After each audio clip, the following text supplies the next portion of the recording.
Hey guys, good morning and happy Tuesday. So for today's topic, I would like to do one that helps us power through the quarantine, kind of give us another positive way to kind of look at things. And it ties to that idea of seeing the silver linings of things. And specifically, I would like to speak to the concept of seeing the good and the gifts of the time that we're going through.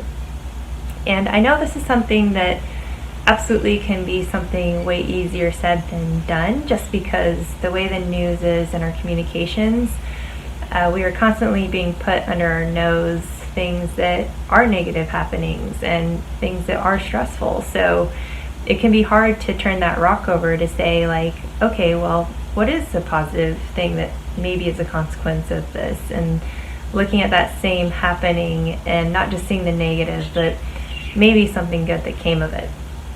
So, for example, if we were to zoom out like on the world itself, so like we are all quarantined, so we're not driving. So since we're not all commuting, one positive consequence of that has been pollution's been way down.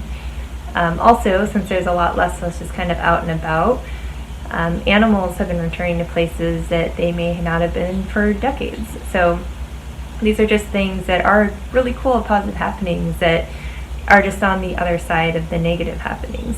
So it's something that you can think about and apply to your own picture.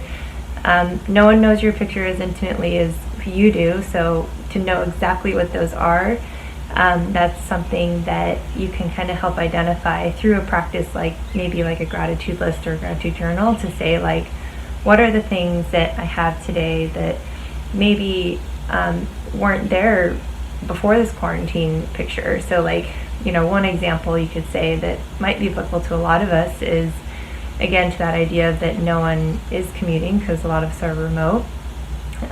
We're not spending that time in a car commuting every day. And also, we aren't going out as much. So maybe just by not going out, that money that we normally would spend to do that, we're saving. So these are just like small examples of things that are like the positive on the other side of the happenings that are going on. So again, like you can kind of identify different little pockets of your life that might be a thing, and identify what the positives are.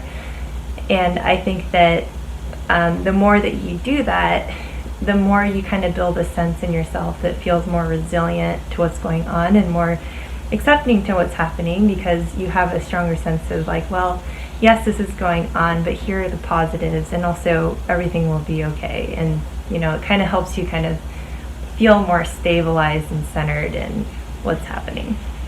But yeah, so that's a concept I'm going to speak to today. I hope that was helpful. As always, if you have anything you'd like to add, I'd love to hear it. Other than that, I hope you have a great rest of your Tuesday, and I will see you next week. All right, aloha. Bye.